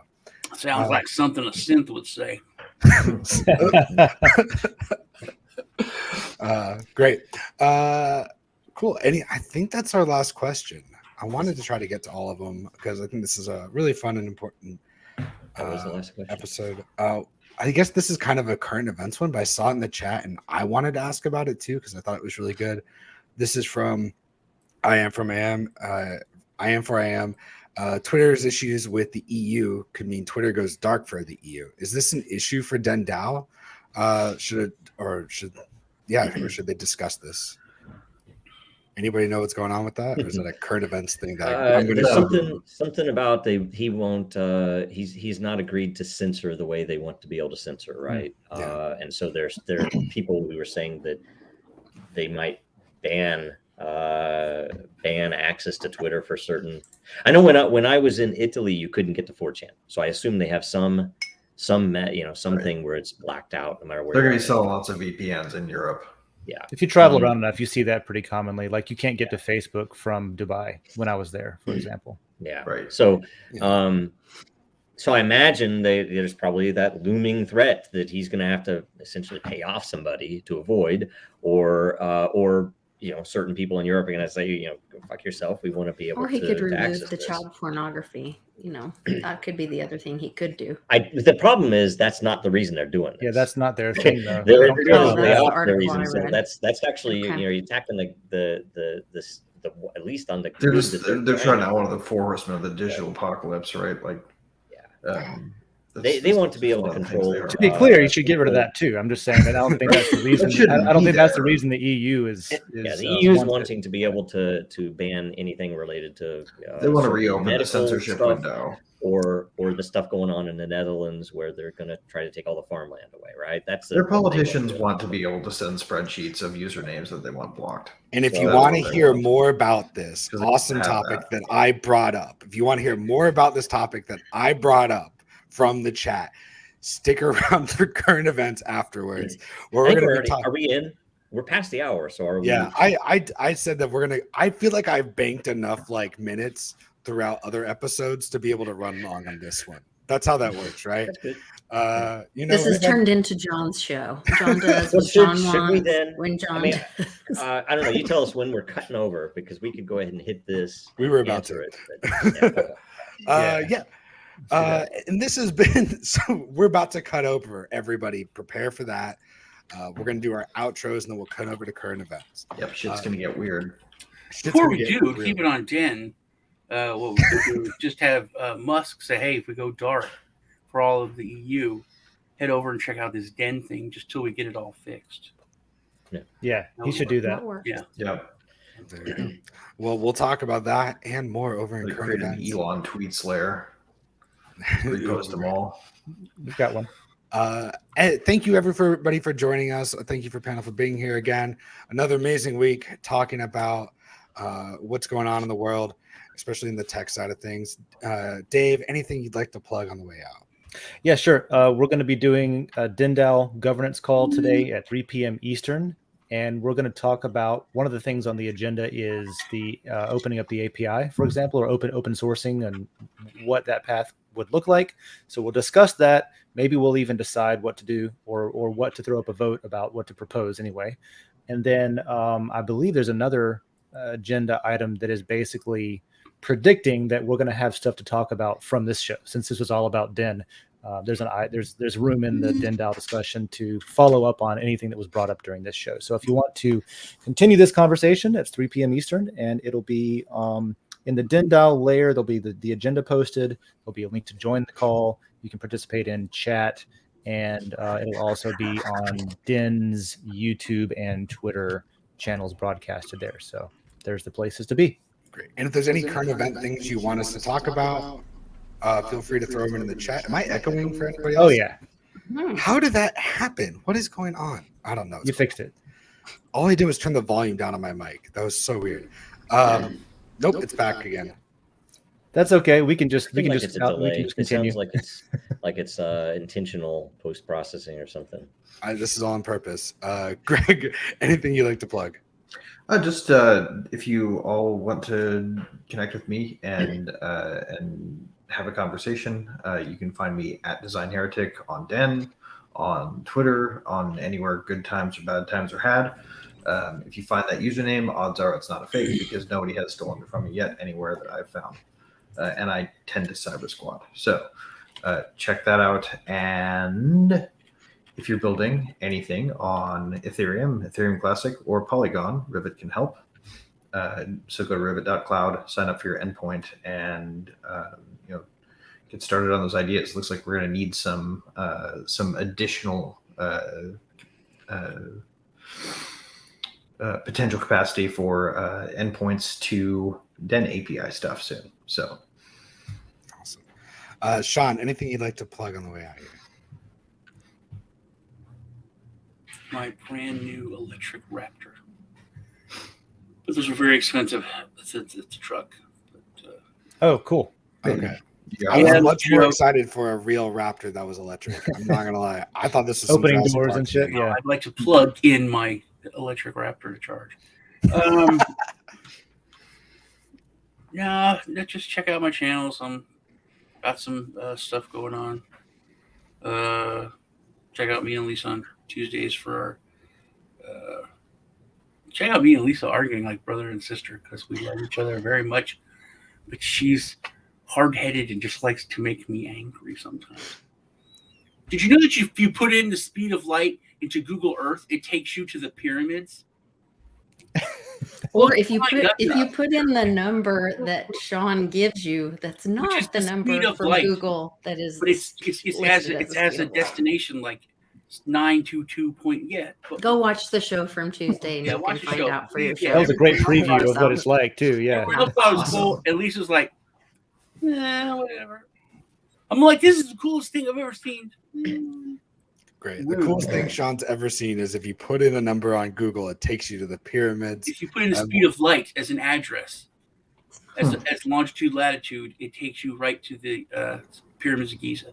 Pretty cool. Pretty cool. Thank you. How gentlemen. did they know that? The Egyptians, how did they know that there has Try to be- doing it because Sorry. it's not the same number. He gives you a Sorry. different number. I'm sorry, that's funny. I once knew a guy that was involved directly in the original building of what became Google Earth, and it was hilarious because it was already released as Google Earth, but he was still no longer able to talk about it. He couldn't bring up anything about Google Earth. It's like He's a Kansas guy, actually. so hilarious. University of Kansas grad. Yeah, there's some interesting. There's a documentary about that Yeah, I watched that I that. recommend. That Anyways, sounds like a great thing for Pretty cool current stuff. events to talk about this amazing documentary. We'll have But to to plug. check out. Okay. But to plug for me, Yes, I would please. say the Den.Social is probably the most important thing right now because I want anybody who can join, please do, because we need feedback on how, what, and ordering priority of open sourcing, and because I think that's the path, but we just have to figure out what are the details of that path, and what do we need to do first, and what can we do now, right? So, And Lisa, anything you'd like to plug and let us know about? I am plugging our meetup in Peoria, Illinois, June 23rd at Peoria Pizza Works, 3 p.m. We're going to be doing the live happy hour show there. We've got a bunch of giveaways, and we're going to be dragging people up to be on the show with us and talk about crypto and freedom and the fam. So if anybody can get there, be there. I love it. If you can get there, be there. And if you want to know more about me, you can go to johnbranch.info. And check that out. My wife made me an amazing website, and it needs more traction because she did such a good job. And yeah, I just like to plug right clicks. I think there should be more right clicks where you can right click things and open them in other tabs. It'd make it really nice if I could do that with like logos and stuff on Dan. If I can open it and have like the image in a separate window, so then I can, modify that picture and and add it to other graphics I make. That'd be amazing. But yeah, thank you so much for joining us. This has been episode 106, where we have been talking about Den from concept to present day and beyond. There we go. The next week's theme, you're going to want to see it. It's going to be amazing. Artificial intelligence, something we always touch on just about every episode, but now we're going to have a whole episode dedicated to just that. So get in there early, leave your questions, let us know what you want us to talk about. Don't forget to share this episode. The more you share, the more our hosts and topic contributors will get. Like, comment, subscribe, everything else. Amanda, kick it with the outro. Bye, everybody.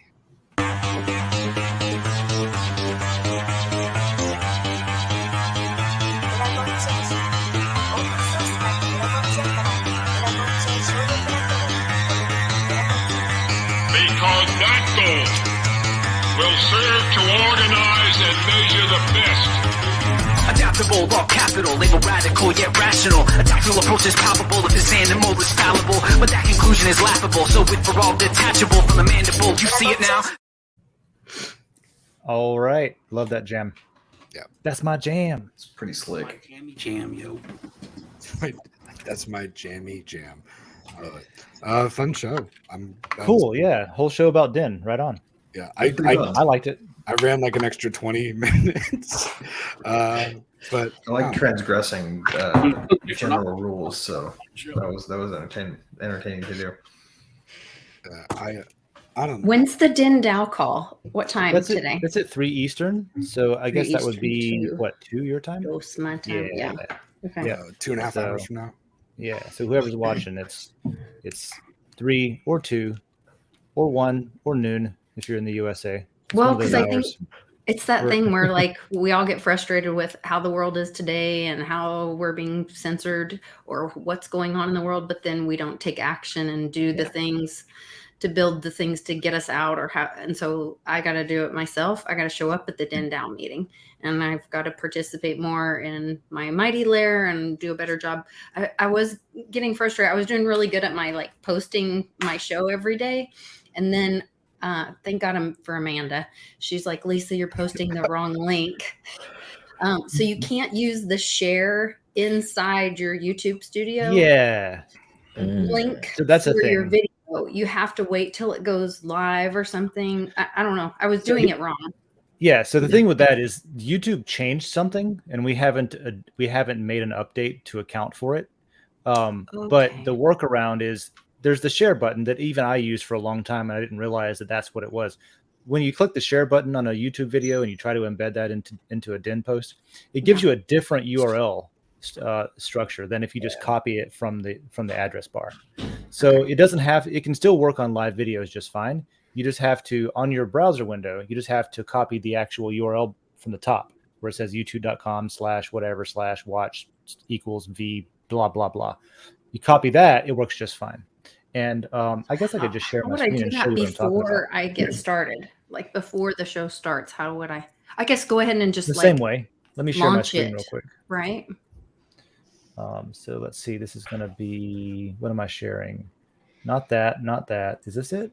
That's it. Allow. All right. So here is a YouTube video. This is what I do to him on Wednesday mornings. Yeah.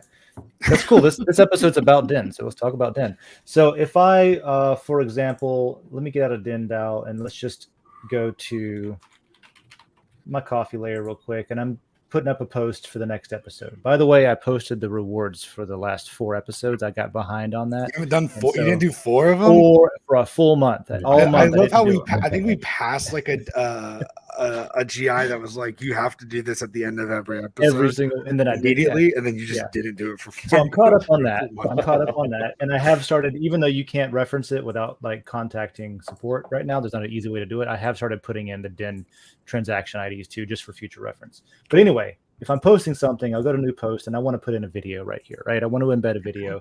I come over here to this video, which is today's episode on Den. If I hit share, it gives me a link that I can copy, and then I can come over here and I can put it in, and that does not work, right? The video that you haven't liked yet? Yeah, and it shows up as a white nothing. Correct. Right. Box. So that's what does not work. That's what got broken. But if I, instead of doing that, if I'm on a video that I want to embed into a post, instead of doing that, at the top of your browser, you have this link up here. This is the normal link that we expect, right? It's a different thing that they offer you, or that your browser offers you. And this is how the internet used to work. You used to have to copy that. There was not a share button. So you do it the old school way. It still works. You copy and paste that in there, and you hit the plus, and it works. Boom. I was just thinking of before I got started, though, because I wouldn't have my video wouldn't be up yet. Well, if you schedule it on StreamYard, it does show up in advance. For example, if I go to Den.Social, right? Go to Den.Social, and we have an upcoming Den.Dow call. You go to live. Okay. Blockchain, coffee, super. Here we go. Notify me June. Is that today? That is today. Yeah. Okay. So here's one that's upcoming, right? And you can do the same thing. Copy that and throw that in there. Bing, bang, boom. Make sure you hit the plus, and it goes in there too. So if it's scheduled in advance, then it does still work. Yeah. Okay. Cool. Thank you. All right. If y'all want to demo anything else during this current events, this Den.Social episode discussion, I got my browser window ready to go, and we can do that. That's very helpful. Thank you. Right on. Love it. So yeah, all the things, man, all the things. So what about this Twitter EU dark? Because the article that I read something about them getting shut down for the kitty stuff, or the people were pushing back because their companies were showing up next to bad ads, or ads that they didn't like, and so they were getting a bunch of stuff pulled. I thought that's what it was about. I haven't. Y'all would heard have to enlighten me. the I've been other- out It's just a traveling power in- grabby thing for a week. basically. They're trying to reinstall the informal censorship system that Twitter used to have by law. Yep. Yeah, I thought that there had been a reduction of abuse recently had on been. Twitter. Yeah. Actually, But that's a fact. The actual data that I've seen, regardless of what people have said, what I've seen referenced is looks like there's been a reduction of hate speech, a reduction of like kitty porn and stuff like that showing the up ostensible, on Twitter. At least known measurable parts of those things that they are complaining about. I think by all views, I think are that it has improved. The thing that hasn't improved is, or in their viewpoint, is their ability to control narratives and ban content they don't want to see, push inflate content they do want to see. And there have been some cases recently too where people have noticed that the algorithm has counter to what Elon Musk has said, has actually acted like it used to. That it's like they turned on certain features that effectively are pushing certain viewpoints down. And there's some well, and the mounting whole thing is, concern. like, if you've taken any time to review the open source code base, it makes complete sense that there's still like a rat's nest of evil traps hidden in that thing. Yep. But ultimately, like the EU, with respect to the EU thing, it's just like, it's the whole disinformation. But I found this stupid and awesome quote about disinformation that I wanted to share, because you guys should hear this. Disinformation is just a jargon word with a subliminal meaning thrown out by the mighty of the earth whenever they worry that they're about to lose an argument. And the word means shut up, peasant. Yeah, that's it. It's Project Mockingbird. It's the same damn thing that if you aren't echoing what we want you to echo, we're going to smash it. Nobody else is going to see it. You might think that you're talking to the world, but you're talking to a handful of people, right? I mean, look at our viewer count right now. It totally depends upon what we talk about, how YouTube counts you as a viewer. Now, this is very similar, by the way. It's not just the EU. It happens in the US. It happens all over. I mean, Facebook gets government money, right? Twitter gets government money for some reason. Does Den know? How do we get that government money? I don't know. We could use some. So you have to do something that you feel dirty about. Yeah, well, and then the other side of it is, like, say, trying to get the app on the Apple App Store or the that Google was an Play enlightening Store. experience itself. I've It seen was that it so was many the times. App Store and the Play Store, and There's a two-tiered system, man. Yeah, Well- it's effectively they're able to manipulate access to like for all these platforms. If you don't do these things, and they treat an app like Den, and I'm sure other small platforms, totally differently than they do Twitter. I mean, it's like they will say, oh, Twitter's covering it, but then when they come to us, they say, you're not covering it, and we can literally show that we're doing the same thing for a logged in versus not logged in account. yeah, And- that was the exact thing that I was thinking of. That example. Right, That was one their of the whole things. point. Yeah, that was one of the things where I was like, wait a minute, they're wanting us to do this, and then we go look at Twitter and Reddit and their apps, and it's like, wait, why are they allowed to do it that way and we can't do it that way? What are you trying to do right now? Because their whole point of it is literally to gatekeep. Like they basically don't want another Parler popping up, so they're making it so that nobody can build it like that. That, by the way, was the one big one was the obvious one was on reporting content, or I can't remember what the terms are, but we have all the capabilities. You can literally report an account or content for some type of abuse. But it doesn't go to a team run by the Atlantic Council. Right. So that's what the they problem. what they have to be specifically logged in. wanted, they wanted that to be able to be used without accountability. Right. That was specifically what they wanted. Yeah. They wanted that feature to be used to be able to be used anonymously or without accountability. which is not how we work, and that's not how Twitter works either. You got to be logged in to report something. You have to log into Twitter to report an account for law or content. So anyway, it's funny. Yeah. Learning experience, a lot of interesting stuff. Like, oh, that's well, one day we'll have enough resources just pay through the wall or whatever. I guess like enough people demand it that they'll just back off. Yeah. Well, frankly, it's a lot of it is the users need to realize if you want to get to it's not going to always be easy. There's not always going to be an app for the things that the App Store doesn't want you to see. If you want to see it, you just have to freaking go to the browser and hit it. And so there's some amount of inconvenience. You imagine early Bitcoin. It was radically inconvenient to get for Bitcoin. For sure. And it's a hurdle I'll jump over, right? Like, because I love you guys, but it's not a hurdle I will jump over for just anyone. Right. Totally. And that's why I don't have any early Bitcoin, because I was in freaking Somalia and I was like on the forum, like, hey, can I do something to get some of this? I'm not going to mine it out here. I'm on a boat. I don't know why you mine it. you had a freaking nuclear powered vessel. It I was don't know what you were thinking. Yeah, right. So I was on I was on a small boy. We didn't have nuclear power stuff, and we had 500 people sharing basically a dial-up connection. So yeah, it was not going to happen. That's crazy. Oh man. Nice. All right. So yeah, I am talking about wisdom of the crowd stuff, where it's sometimes inconvenient.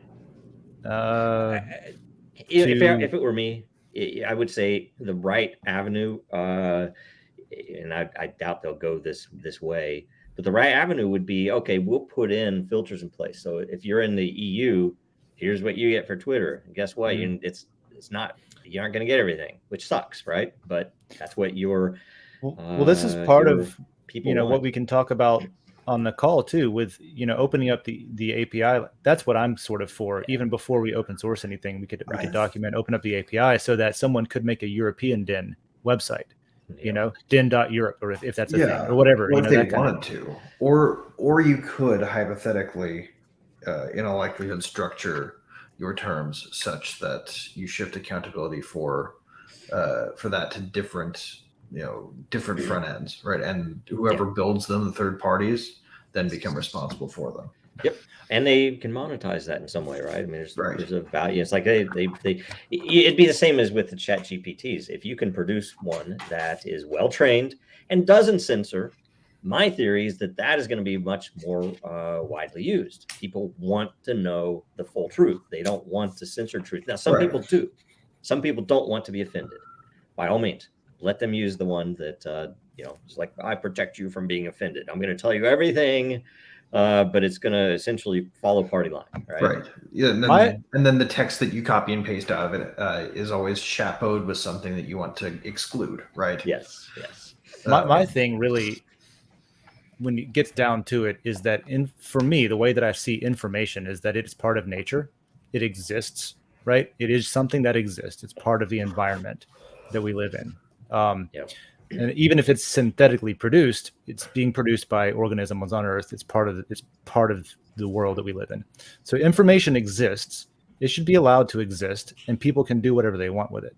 Now, I'm not saying that people should be abusive, right? Mm-hmm. There's societal organizations that need to be organized around dealing with it's called the with family, all of that, right? But that's not something that should be engineered against. We shouldn't be trying to make information not exist. Information wants to be free. Right. Well, more often than not, stop existing. More often than not, as ugly as it is, Richard M. Stallman has been correct about. Yeah, I know. You're right about that. He's half the time you think he's crazy, but then 5-10 years later, you're like, holy shit. We should launch on GNU-net. That's still a thing. Oh, is it? See, I think so. Because I mean, it's like I've seen him live, met him, and all that. And I mean, some of the stuff is just like you wouldn't believe that he's doing. But most of the time. There's some things he said that I still disagree with, but most of the time, it's like he said, information should be free. Doesn't matter how ugly it is, it should be free. People don't want to look at it; they don't have to. But to make a good decision, frankly, the human race needs to know Everything. That's what the internet is for. It needs to know the info. It can't have you can't make a decision on a limited set and hope that it isn't manipulated. Right. It's a slippery slope with one step on it, basically. The problem is the second you try to filter one viewpoint, you end up creating an opportunity, a mechanism, a precedent for the filtering of subsequent viewpoints. And where Especially you draw that in line, the name of fairness, because then that's held up like, hey, that's not fair. right? You do this for that and that for that. That makes the slippery slope even slippery. Well, I mean, had we something similar in place when the Renaissance was happening, or when the Enlightenment was happening, we wouldn't have half of the things that we have. We might not even realize yet that the sun is at the center of the universe, right? Unpopular information. The Earth is in the center of the yeah. universe, right? Like we might literally still be living in the sun revolves around the Earth land. That guy got put on house arrest for suggesting that, didn't he? Something does that happen? He still had to play it veiled, right? Yeah. But he got the information out. We right now have a weird situation in that if we have the folks in authority get their way, they could stifle every single whisper. Isn't that part of the flat Earth That's the stuff, though? Restrict Act, right? The Strict Act. I mean, and it's a global movement, right? Right. I liked I Am for I Am's thing about the Twitter, the community-based censorship. That kind of goes in line with what Joe was talking about. Like, if you're in a group and you don't want to be offended by this, then your own group would have its own admins or censors. Plus, Twitter could, incentivize it with like free blue check marks for admins or something like that. It would be, I think it would be a really good. It would do a lot when it comes to stuff that people are complaining about. Well, what they did now is actually pretty clever. If you mute somebody, it downranks them. So somebody who pisses you off a whole lot and pisses off a lot of people, you get muted. You show up less in random people's feeds. Well, yeah, that's very similar to what you guys are doing. It's similar to what we do. Yeah, it's this sort of like community-based relative. It's like relative reputation or relative weight based on rep, I guess. Yeah. On behavior. See, that's something that's missing. We did a content-based rep, so the more your content gets a good consensus inside of a community, the higher your reputation is in that community, and the community can then filter actions based upon that rep. So you can, you might not be able to reply, but you can post, or vice versa. And then there's also a site-wide, which is mapped in a pretty reasonable way. The blocking stuff was interesting because you only have a limited number of blocks within a community. So if you're going to block someone and you're out of blocks, then you're going to have to unblock somebody else. And if somebody gets enough blocks in that community, there's a threshold there that they will get banned from that community. And it's happened multiple times. Sometimes it's happened to people it shouldn't have happened to, Dave. I got banned from the food layer.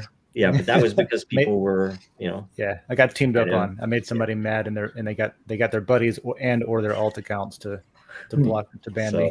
But the main gist of that was that, hey, this person's annoying me, whatever, so I'm going to block them so I don't see it anymore, right? So it's a clean way to do it, but then the system watches how many other people are doing that same thing. It's like, okay, that's over, whatever. Well, it was a lot easier earlier on to run bots on Den because, like we said earlier, we didn't have the data to see what that looks like. And after we saw blatantly, like, oh, obviously this is 45 bots because they all have randomly generated 6-digit names and they're all, you know what I mean, that kind of thing. But that gave us hide their bots behavioral pattern to look at, though. So it's not impossible, but the idea is that, like, obviously AI is going to be a thing, right? And obviously that's going to lead to better bots. But what we want is, if you're going to run bots, make them good, make them they should make the place enjoyable, at least then. if you're going to run it, if you're going to run an Yeah. LLM that posts quality content into an appropriate layer that the community finds useful and interesting, Yeah. cool.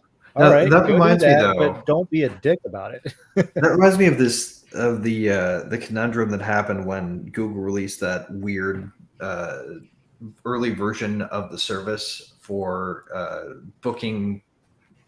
It was like booking appointments at places that didn't offer online Oh booking. yeah, I used that once. It worked great. And they actually got backlash because it was too effectively human. I Like, saw the demos. They I even actually put in, really like, wanted the ums original and version of it, throat where like you clears. couldn't tell. Like, I wanted that. I really wanted to not be able to tell. Like, I kind of like that idea. So, so the idea that somebody should even have to disclose that it's a bot if they're really trying to make a decent simulacrum of a human being, and it's there to serve some kind of valuable purpose, like a CSR rep, it shouldn't have to disclose it's a bot if it's really good. In my opinion, like, I realize that gets into some gray area, but imagine a world where you didn't know if you were talking to a human or a bot, and it's okay. On the internet, nobody knows you're a dog. Right. What my question would be too, what if, like, it's okay, but what if I ask? If I ask, hey, are you a bot or are you a person? I think it's like asking a cop if it's a cop when you're about, like. Yeah, but we all know that Bad, that's right? not real. Like, we all know that if you ask a cop if they're a cop, they don't have to say they're a cop. Right. So Yeah, in they this can case, lie. do they have to say they're like, yeah, I'm a bot, but I'm here to help you as best I can? Is it one of the iRobot rules? Do they have to? That's what the weird thing that I think is that all this time is like, oh, a Turing test. It's like, is this? I want it to be able to Give an interesting answer questions, backstory. so I can't tell if it's a human or not. And what it's turned into is, in the end, it seems the higher value is being able to tell if it's a freaking human. How can I prove it's a human? So the reverse Turing test is what you assume it's right. Right, because the Turing is a test. more interesting Yeah, question. I used to work chat support for Microsoft, and that was annoying, man. They were like, "You're a bot, aren't you?" I was like, "No, I'm not a bot." So my bot would say, "I'm like, no, I'm not a bot. I know you're a bot. So I'm not a bot." And then they were like, and I put in like scrumdiddlyumptious or something, It's like, would a bot say that? They're like, "Okay, you're a human." Right. Thank Prove to me you're not a bot. Yeah, if you're a person, I'd be like, "Thank you for your compliment, human." Yeah, I connected with somebody on LinkedIn during the show just now, and I'll be honest, I'm not sure if she's a bot, because at the end it was just like, that sounds very structured in either second language or bot. I'm always suspicious. I like the old Alan Turing phrase, like, we don't question whether or not someone's intelligent if they sound like it, if they're made of meat and bone, right? Like, we do the courtesy of assuming that intelligence is as it does. Oh, why would we do different for silicon? There's a short tale, whatever you call it, sci-fi. It's Charles Stross. I think it's called Lobsters, and it's a very interesting thing that they essentially, in a lab, they hooked a bunch of lobsters up into a network that became sentient as a whole, right? And they essentially broke out and were able Not to sure what people I on mean. the outside. An intelligent lobster. That sounds creepy.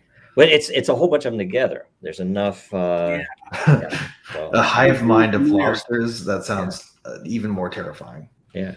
Or delicious. I would love a hive of funny lobsters. story. I dated this girl for a while. Show off. And it was because I thought she was a bot. She was on MySpace, right? She just messages me. And I was, bots used to hit you all the time on MySpace. Mm-hmm. And I look at her profile, and she's from this tiny town, like 2 or 3 towns over. It's like a hick town. There's like 40 people that live there. I've heard the story. And she's like really good looking. And I'm like, "Hello, bot. It's very nice. I don't have time to mess with you." She goes, "I'm not a bot. Why would you think I'm a bot?" I'm like, "Oh, yeah, some super hot chick from a town of 40 people is just going to message me out of the blue like I'm interesting." I was like, "Look at your profile, man. It's a great pickup line, Sean. You're way too hot for me. No, it's not. You're not real. It's obvious you're like made by a computer to be the perfect woman." She was like, "Okay, here's my phone number. Now we're going to go out." No, that's a really good pickup line, actually. Very genuine. I've got a question. Does anybody ever go to myspace.com just to see if it's still up? I used to. Yeah, I just did. It's It's still still up there. there. It's still there. It's got the music stuff there. Yeah, I it's recently like a found a music site. band who still uses it as their Your music old distribution pictures site. are some of them are still there if you I look. was going to say, didn't somebody just buy it to try to make it into a music platform instead of what A it lot of was people before have. that? A lot of people have. A lot of think it's actors funny. actually. Yeah, Big- like an actor. Isn't it the oldest website on the internet? Is the no, it's down. Never mind. They updated it. It's still there technically, but it's not the original. That's too bad. The current event I thought was funny Space about Jam Twitter this week was .com used to be the the oldest AOC rant. Oh God, that was She- there's a parody account of her, right? And Yeah. they had like hardly any people would view it, but she gets so offended that she posts about it and how Right, she's everybody- Streisand affected we into have alerted this, popularity. and everyone needs to watch out. So now they got like 400,000, 300,000 subscribers, and then I think it was Musk answered him. It was Yeah. it was hilarious, but how she's like they're so worried about this parody account. Well, it was following the parody rules, Yeah, so people shouldn't be confused. It was just annoyingly effective at making fun of her. but she does not like that. Oh. I remember it's one of the. This is a long time ago when she first was elected. There was this little girl, the most adorable, sweetest little kid, and she looked a lot like her. And she had a YouTube channel called like Little AOC. Mhm. And Oh yeah, I remember that one. She Man. got banned. it was the most adorable thing, and she went after this kid hardcore, to where the family put out something that they were scared for like their lives, that the government was coming after them, that people were giving death threats to this like 7-year-old kid. Yep. It was terrible. They doxed the young Mexican kid living in Texas that did that CNN meme video on Trump, which was pretty funny, right? But Yeah. CNN freaking doxed the kid. Anyway, My favorite thing to come out of all of this is this account I follow. It's another guy named Greg, but he has like an assload of numbers after his name. Really funny. Greg. he Yeah, said- I know. Of course. He said Greg. something along the lines of like, yeah, I don't know what an AOC is, and at this point, I'm afraid to ask. Like, He has some. There's some parody accounts. There's a new So AOC dry. parody account on funny. Twitter too. That's one of my favorite things about Twitter is that for me, Twitter really is like the best virtual LARP land. It's just you can just play. It's a playground. oh You yeah, know? That's why I try not to get too mad at stuff because it's just. right. Yeah. Alts are like throwaway. But the parody accounts are some of the best. You know, fun There's with some gold. Yeah. Yep, absolutely. That But actually it's funny though. Anytime. Anytime I've ever tried to do anything that was seriously funny, I mean, serious and funny, right? I always get lambasted by you. Oh, that's unprofessional. It's like it's freaking Twitter, right? I mean, Yeah. look at it. It's Twitter. Yeah, right. I actually Go I back to posted LinkedIn something. with your professionalism. Yeah, I Like- posted something like I don't use LinkedIn that much, but I replied to something on LinkedIn. Or I like reposted it and had some kind of snarky comment. But then I was like, wait, this isn't Twitter. This is LinkedIn. This is not like know your audience, that kind I of put thing. my freaking Not that LinkedIn is like super Grandpa professional Abe and in awesome my all the profile time. picture on LinkedIn just to razzle people.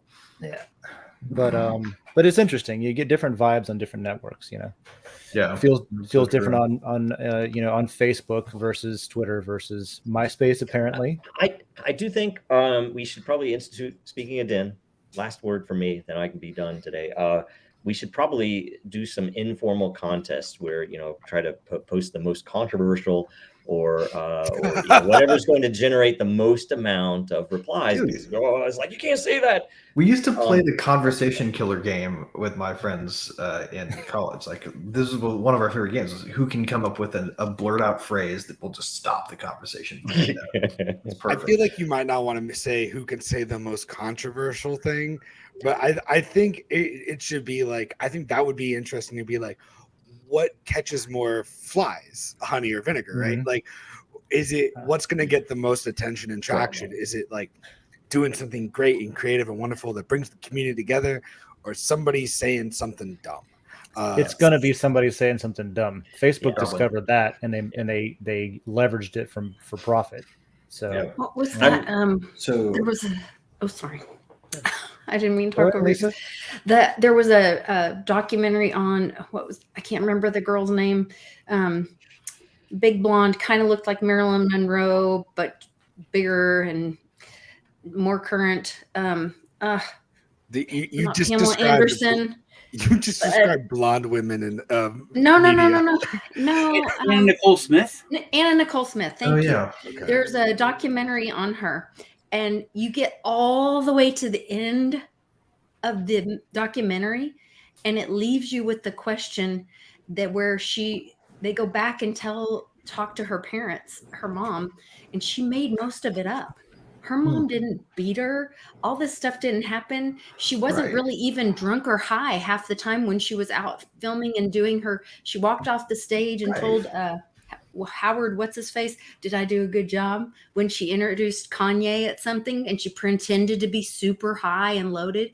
And she told her mom one day on a call or something, she was like, Mom, I don't have to, like, she didn't have to be slutty or do something or even perform. She just had to be like a mess for them, or I can't remember the quote, but it was something Interesting. like, Because it was sold like, better.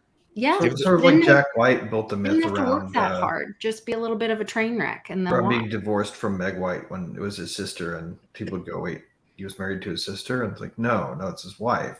It's created this confusion, right? All right. Exactly like that. Exactly. Yep. The same I have to thing. take off. Yeah. All right. Cool. We got to go too. We have like 4 minutes until this is. I have until we kick one off. last thought to touch on. All right. Did want to answer the Here we go. question. Are you hanging on to your whatever? No. Okay. Yeah, we've got literally 3 minutes. If we can. I get did it want to done answer that. the question. What I think Twitter ought to do in Europe. I think they ought to put up a page that links to their partner VPN and also to the legislature where you can lobby your sure. representative for changing the rule. Yeah, sort of like the blackout that happened a long time ago, where here's what the internet will look like if your government allows this to happen. They need to do that. They need to black the internet out, just like they did once upon a time. Cool. Well, let's we got to wrap. Anybody any last minute shout outs? We don't have time to wrap. We have to finish the show. We got to wrap it in We've got wrapping 3 paper. minutes right now, but and one of those minutes is the outro. So come on, anybody say something. keep being awesome, Julian guys. Assange, man. Shout out for the chat, for the support. It was Yeah, awesome. and all the great ideas too. I know we're going to continue talking about it on the Den.Social call in more of a governance setting, so that'll be interesting. So join that. Yep.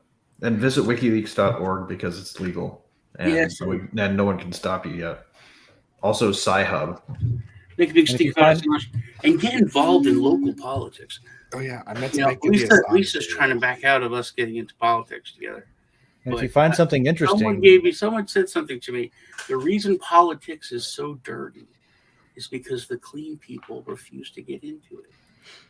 yeah, I don't know. I heard what was his name? I also can't think of this guy's name. Some wrestler that got into politics, and Ventura. the guys Ventura, and the guys in black suits came and visited him right afterwards and told him how this is going to go. Yeah. a bunch And of weird stuff that I don't happens. know. He's a different Yeah. person. He's very Apparently, that's more common than not. If you have interesting stories like that, definitely publish it on Den, where you're allowed to publish whatever you want on Den. he's an Alex In the Jones. anonymous layer, if you want. You literally go Be Alex anonymous. Jones, Jesse the Body Ventura, Joe Rogan. That's the Yeah. hierarchy. Just in case you're worried about getting yourself killed yourself. All right. Thanks again, everyone. We'll see you next week for a discussion on artificial intelligence. That'll be great. And then I'll see you at 3 p.m. Eastern for Den.Social call. Thanks. That'll be it for today. And yeah, I love everyone. Take Bye. care, y'all. Bye. The first tap of a conductor's wand. The first rivet in a mile-high tower. The master link at the genesis of a never-ending chain. The moment a single empty canvas meets a singular master stroke. There is no one thing. Because now, there are many. Because soon, there will be more. Because one is ever the beginning. Like the first link in an infinite chain, or the first rivet in the tallest skyscraper. The masterstroke is found in the masterpiece. What will you begin?